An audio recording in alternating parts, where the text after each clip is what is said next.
Power People, selamat datang di Kopi Ketan, konten pintar keluarga Pacitan. Hari ini kita kedatangan tamu spesial dari UP Pacitan. Ini sebutannya Arjuna Bagus. Benar gak nih? Bisa. Boleh, Boleh, nggak apa-apa. apa-apa. Siap. Ya, oke. Selamat datang Mas Rinut di Ya. Kopi Ketan. Terima kasih Mas Diar, saya udah diundang di acara podcastnya Kopi Ketan yang super keren. Ini baru pertama kali ya ikut podcast di sini. Iya sih Mas, ini terus terang baru pertama kali ini saya diajak teman-teman ini masih direkan sebenarnya. Dengar-dengar Mas Rinut ini ahli expertnya bidang SMP nih. Enggak, kata siapa? Ini saya dengar-dengar sentingan gitu seperti itu. SMP itu apa Mas ya? Sistem manajemen pasangan. Bukan itu Mas. Jadi banyak sekali plesetan ini. Itu katanya SMP itu sekolah menengah pertama. Jadi bukan itu. Jadi di sini tuh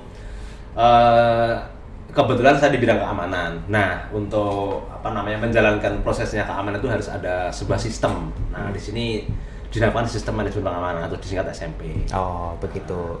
Itu Jadi secara sederhananya seperti itu sih. oh, lebih ke pengamanannya Lebih untuk ke pengamanannya. area of Untuk fitness. area of Sorry, fitness, ya. Betul. Jadi rekan-rekan semua, Power People, hari ini kita di tangan nama lengkapnya ada Mas Rinut Setiatmoko dari bidang umum dan CSR. Betul, ya. Ini bagian dari SMP Sistem Manajemen Pengamanan. Ya. Siap. Mungkin bisa dijelaskan Mas Rinut apa sih SMP itu secara komprehensifnya? Kalau secara komprehensifnya ya ini acuan saya di Perkap 24 tahun 2007 ini sistem manajemen pengamanan adalah bagian dari manajemen secara keseluruhan dalam mengelola melaksanakan keamanan sesuai dengan tujuannya, yaitu untuk mengamankan aset-aset yang ada di PLT Pacitan, di mana di dalamnya situ ada pengorganisasian, terus kemudian ada termasuk di dalamnya ada resiko-resiko yang harus kita minimalisir ya. Tujuannya ya itu tadi untuk mengamankan aset-aset yang ada di PLT Pacitan. Oke. Gitu. Ya. Soalnya ini saya dengarnya kok sistem manajemen pasangan, tapi kok Mas Rinut masih single. itu nanti kalau kita mau mengarah sana malah nanti podcast kita malah gak ke arah pengamanan. Oke. Malah Jadi itu rahasia aja ya. Iya, Itu rahasianya di balik kamera ya. Skip aja Oh ya, balik kamera aja ya. Oke. Yap. Terus fungsi dari SMP itu apa Mas? Sistem manajemen pengamanan itu yang perlu diketahui oleh rekan-rekan dan power people seluruh Indonesia ini. Jadi kenapa di sini perlu ada sistem manajemen pengamanan? Salah satunya karena kita di sini kan objek vital nasional, di mana objek vital nasional harus dijaga oleh dalam arti di sini adalah karyawan ya. Jadi karyawan yang ada di objek vital nasional ini wajib menjaga PLT Pacitan. Nah, untuk menjalankannya itu kita harus menggunakan sebuah sistem yang namanya sistem manajemen pengamanan. Jadi pada intinya itu fungsinya yaitu untuk menjalankan agar supaya karyawan di sini lebih aware terhadap keamanan kita sendiri untuk mengamankan aset-aset di PLT Pacitan lah. Oh, berarti harus secara keseluruhan memang untuk semua karyawan ya? Untuk semua insan jadi, karyawan ya? Semua karyawan di sini hampir sama lah dengan misalnya di sini yang populer itu SMK 3 misalkan, sistem manajemen keselamatan K3 itu kan bagian dari istilahnya keseluruhan, istilahnya bagian wajib bagi karyawan-karyawan itu untuk menjalankan semuanya karena itu menyangkut untuk keselamatan diri masing-masing. Nah, ini kalau di SMP ini keamanan kita masing-masing dalam artian juga untuk menjaga PLT Pacitan gitu sih. Terus di sini nih selama Mas Rinut di sini udah berapa tahun Mas? Saya di sini itu mulai tahun 2014 ya, saya di keamanan hampir sekarang 2024 hampir 10 tahun saya. Wah, 10 tahun di sini keamanan. Wah, ini benar-benar udah expert banget nih. Rekan-rekan ya Mas Rinut nih. Siap. 10 tahun pengamanan, ini asli Pacitan atau asli mana? Soalnya dari mukanya asli orang-orang timur ini. Kebetulan saya ditemukan di keamanan ya, mungkin salah satunya karena saya asli Pacitan gitu kan. istilahnya pengelolaannya, stakeholdernya di lingkup sini kan lebih gampang karena Iya. sudah mengenali seluk-beluk yang masyarakat sekitaran sini lah seperti Oh. itu. Ini ada Iya. timnya Mas untuk SMP ini di Ada. UP Pacitan ini. Ada. Ada berapa orang? Alhamdulillah kita sudah tahun 2017 itu sudah mendapat sertifikat sistem manajemen pengamanan. Nah, di situ kita juga ada struktur organisasinya. Jadi di sini ada timnya sekitaran 9 orang. Ini ada 3 macam ya. Ada bagian dari dokumen, ada bagian dari implementasi, kemudian ada bagian sosialisasi. Oke. Nah, seperti itu. Jadi masing-masing dari bagian-bagian tadi itu untuk menjalankan sistem manajemen pengamanan yang ada di PLTU Pacitan, seperti itu. Kira-kira tim yang Mas Rinut koordinir sekarang itu dari bidang apa sih kalau boleh tahu? Macam-macam ya. Karena tadi saya bilang di awal kita harus melibatkan semua karyawan yang ada di PLTU. Di sini kita mengambil masing-masing bidang. Jadi ada bidang operasi, ada bidang pemeliharaan, terus ada bidang gudang, ada bidang engineering. Nah itu kita agar supaya itu setiap bidang itu memahami sebuah sistem manajemen pengamanan. Gitu. Berarti melihat dari banyaknya tim yang Iya. berjumlah 9 orang lebih itu ya tadi ya, 9 orang. itu banyak dong kriteria-kriteria dalam SMP itu apa aja yang harus diterapkan di unit ini? Iya, banyak itu. Mungkin bisa di-spill satu. Oke. Ya, kita menggunakan Perpol nomor 7 tahun 2019. Nah, itu salah satunya ada kebijakan pengamanan ya. Jadi ada kebijakan pengamanan, kemudian ada evaluasi keamanan, terus kemudian ada monitoring. Nah, itu misalnya gini, saya ambil contoh kebijakan pengamanan aja ya. Gak apa ya, ini kebijakan pengamanan ini setiap unit itu yang berada di PLTU Pacitan tadi kan harus melaksanakan yang namanya sistem manajemen pengamanan. Nah, yang melatar belakangi sistem manajemen pengamanan ini harus disahkan terlebih dahulu oleh pimpinan tertinggi, yaitu SM. Nah, kita harus ada kebijakan manajemen pengamanan. Nah, kebijakan ini fungsinya untuk untuk mengatur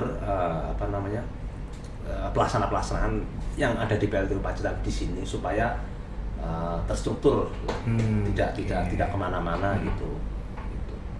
Jadi memang SMP itu memang puncak tertingginya itu di senior manager ya, Betul, gitu. Jadi yang sebenarnya paling bertanggung jawab di sini ya, paling bertanggung jawab di sini itu ada di PSM. Makanya kenapa kok di PLTU Pacitan harus membuat semacam sistem manajemen pengamanan supaya kita menjalankan sistem manajemen pengamanan itu sudah legal lah, Dan sudah terukur ya. terukur Terukur dari ya. Oke. Bapak senior manager kita seperti itu. Kalau selama ini Mas di UP Pacitan ini sudah di tahap apa sih sebenarnya untuk manajemen pengamanan ini? Di Pacitan sendiri sebenarnya kita sudah cukup lama ya menjalankan sistem manajemen pengamanan ini. Seperti saya bilang tadi, dari 2017 itu kita sudah pernah dilakukan audit eksternal oleh Sufindo. Nah, dari 2017 itu seharusnya kita 3 tahun setelah itu seharusnya ada audit surveillance. Nah, kebetulan karena Sufindo ini sudah dibekukan dari pemerintah, kita sekarang juga sudah setiap tahunnya itu dilakukan audit dari PJB Kantor Pusat. Itu kita sudah melakukan audit internal. Nah ini kalau bicara SMP kita di tahap apa ini ya, kalau kita acuannya pada waktu 2017 itu sebenarnya kita sudah dapat emas. Nah ini kita melakukan audit dari internal, dari kacamata PLN NP Kantor Pusat ini nilai kita kan berada di 80, artinya pengelolaan SMP kita itu ya berada masih di level emas lah, standar gitu. Emas itu tertinggi atau ada lagi tahap? Iya, standar dari pengelolaan objek vital nasional harus di level itu, harus level tertinggi, harus level emas. Iya, harus level tertinggi. Ya, karena mengingat betapa pentingnya objek vital nasional tadi gitu. Ini keren ya, for people ya. Kita di sini di UP Pacitan itu sudah level emas setara dengan SMP-nya ya, sistem manajemen pengamanan. Siap. Ini tanpa bantuan Mas ini kayaknya sangat susah ini dan tim juga ini kalau untuk Enggak, pengembangan ya. seperti ini. Kita kolaborasi lah, kolaborasi sama-sama lah. Sama-sama. Mantap ini. Iya. Oh ya, kalau nggak salah dulu Mas Yus pernah jadi audit ya di unit lain terkait SMP ini ya? Iya, itu kemarin pernah kita melakukan audit, namanya audit silang. Nah, kebetulan karena kita auditnya berasal dari internal, makanya kita saling bertukar pikiran ya antara unit satu dengan unit yang lain gitu. Dan dari tim itu sudah terbentuk. Dulu saya sudah pernah juga mengaudit di UP Gresik. Itu sudah saya pernah melakukan audit. Kemudian di UP Tanjung Awar-Awar itu saya juga pernah audit di sana. Jadi artinya saya juga bisa, selain saya menilai di sana, saya juga bisa mengambil pengalaman uniknya masing-masing unit. Misalkan di Gresik itu seperti apa, di Awar-Awar itu seperti apa. Nah dari situ, oh iya, pernah saya juga mengaudit di Indramayu. Indramayu itu berarti Jawa Barat. Jawa Barat, oke. betul. Sudah pernah di sana saya sudah pernah juga di sana. Sebenarnya ya dari pengalaman saya dari Indramayu, di Awar-Awar, kemudian di Gresik itu ya bisa sebagai contoh lah, bisa diterapkan di UP Pacitan sih. Ya. Oke. Mungkin ini Mas ya, kan mungkin dari kita ya, dari karyawan kan perlu penjelasan sedikit. Misal nih ada kasus atau yang berhubungan dengan pihak luar ataupun kasus misalnya contoh simpel pencurian, itu dari sistem manajemen pengaman itu apa yang dilakukan? Coba. Oke. Jadi gini, buat teman-teman khususnya di UP Pacitan, misalnya nih ada kasus pencurian yang dilakukan oleh siapapun. Nah ini dari saya ataupun dari bidang keamanan lah ya, untuk lebih tepatnya itu menganjurkan supaya kita bertindak tegas saja, nggak apa-apa. Setiap kali ada kasus pencurian, ada kasus misalnya ada melihat orang gerak-gerik yang mencurigakan, kita laporkan saja ke bidang keamanan. Nanti kita kalau memang terbukti ya akan kita proses secara hukum gitu. Jadi di sini nggak abu-abu, di sini kita tegas. Setiap ada kasus-kasus pencurian, jika nanti itu ada bukti-buktinya yang jelas, ada memang dilakukan dan orang-orangnya itu juga bisa kita misalnya sudah bisa kita tangkap tangan ataupun bisa kita lihat di CCTV. Kalau memang ada seperti itu, laporkan ke kami bidang keamanan, nanti akan kita tidak lanjuti ke ranah hukum. Dalam hal ini kita akan lanjut ke Polres Pacitan. Nah dari situ nanti untuk melihat apakah ini benar salahnya, nanti kita serahkan ke ranah hukum lah. Seperti itu. Jadi pada intinya untuk memastikan PLTU Pacitan ini agar tetap aman dan kondusif gitu. Berarti kalau misalnya ada kejadian-kejadian mungkin yang tidak kita inginkan, dalam ini misalnya untuk pencurian atau hal yang sifatnya kriminal, bisa laporkan ke bidang umum CSR. Oh, berarti keamanan ini masih melekat di umum CSR ya. Masih melekat di bidang umum dan CSR. Sama ini Mas, mungkin yang perlu dijelaskan, mungkin saya juga agak bukan agak ya, saya termasuk awam. Siap. Mungkin saya teman-teman masih awam di bidang SMP ini kan. Gimana cara proses perencanaannya, terus monitoringnya dengan tim, evaluasi seperti apa, apakah itu berkala tiap tahun atau itu per 3 tahun. Terus tadi ada audit yang emas tadi itu seperti apa? Coba dijelaskan. Jadi sebenarnya kalau kita bicara sistem itu hampir sama ya dengan sistem-sistem yang lain. Misalnya di sini di PLTU Pacitan untuk proses tadi monitoring ya, monitoring sama evaluasinya ya. Perencanaan, perencanaannya ya. Jadi di PLTU Pacitan ataupun di PLN NP ya pada umumnya ini sudah ada yang namanya audit setiap 1 tahun sekali, ini minimal.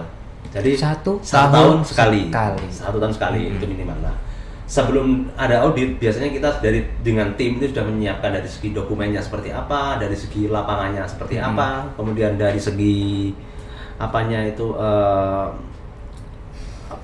infrastrukturnya seperti apa. Nah dari situ untuk memastikan bahwa PLTU Pacitan ataupun sistem manajemen Pacitan itu masih berjalan dengan lancar, nanti setelah kita siapkan ada tim dari audit yang akan menilai, akan mengukur. Nah dari persiapan yang kita lakukan tentunya kan sudah ada expertnya yang melakukan audit bisa melihat nanti kesiapan PLT Pacitan itu seperti apa. Artinya tetap ada lah monitoring evaluasinya setiap tahunnya itu ada. Jadi misalkan nanti ada bagian-bagian yang kurang, tentu akan kita perbaiki. Kemudian tahun berikutnya ada audit lagi, kita persiapkan lagi, ada monitoring, ada evaluasinya yang kurang baik kita perbaiki gitu sampai Itu dengan tim ya? Dengan tim, betul. Dengan tim tadi. Berarti emang udah tersusun secara teratur ya. Teratur, Itu ada ya. perencanaan, Ada ada monitoring, betul, evaluasi. evaluasinya. Ketika ada temuan pun sudah ada di situ. Ada. Harus seperti apa? Harus itu seperti apa ada sudah ya? ada. Jadi kalau misalkan ada audit itu ada namanya LHA. LHA itu hasil auditnya nanti kita selesaikan. Setelah itu selesai nanti kita kirim ke kantor pusat. Nah itu sebagai feedback kita. Kalau ada kekurangan langsung kita perbaiki seperti itu.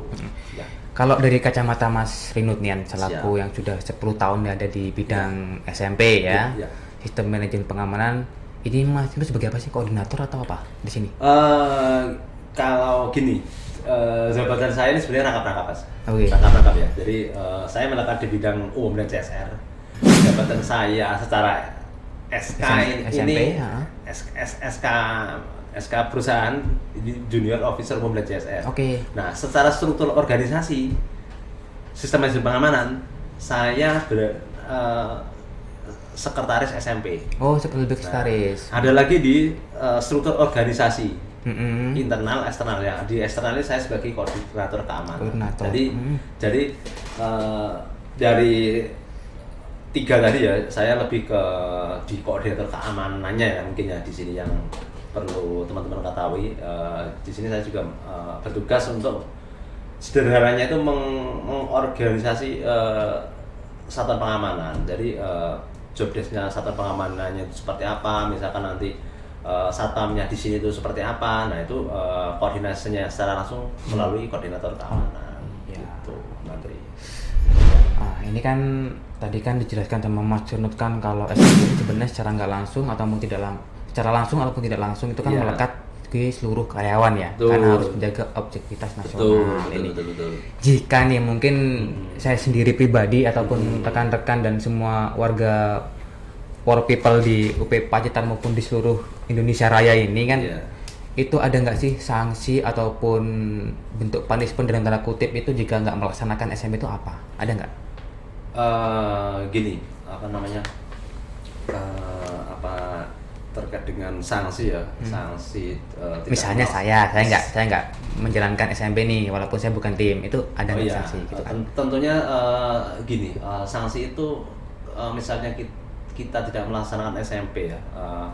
Contoh nih, kita naruh barang sembarangan itu kan salah satu hal contoh paling sederhana di tidak menerapkan SMP. Ya nanti yang rugi kita sendiri nanti pastinya. Misalnya kita nggak naruh barang sembarangan, nggak dikunci, kita nggak lapor ke satpam, misalkan barangnya hilang itu akan merugikan kita sendiri.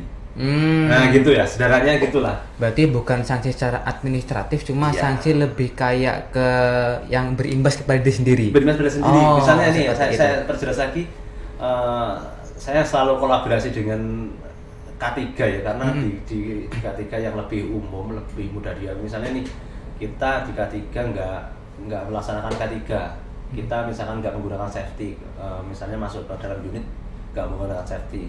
Nah itu kan misalkan ada apa-apa, ada kecelakaan kerja kan yang rugi kita sendiri. Nah lebih ke sanksi itu sih. Cuman memang ketika kita melanggar keamanan, nah tadi misalnya nih kita mengambil barang di dalam unit dibawa keluar. Nah ini kan berarti artinya kita tidak menjaga sistem manajemen pengamanan. Kita tidak mengamankan aset yang ada di PLT Pacitan.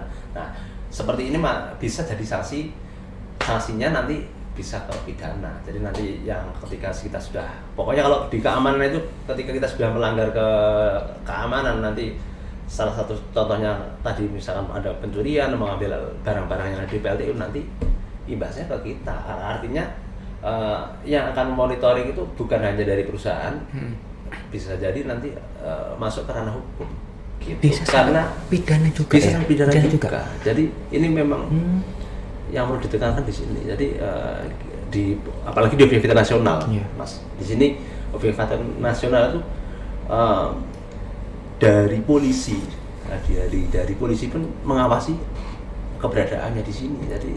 Jadi nggak apa ya istilahnya, bukan hal biasa-biasa saja. Artinya ketika nanti melakukan barang misalnya pencurian sekecil apapun, nanti imbasnya kemana-mana pasti. Misalnya ada di sini ngambil barang A seperti itu, karyawan A ngambil barang A itu bisa viral kemana-mana, dan nanti ya itu lebih ke presiden perusahaan ya mungkin ya, jadi hal yang buruk bagi perusahaan ya, citra perusahaan juga bisa ya. Juga.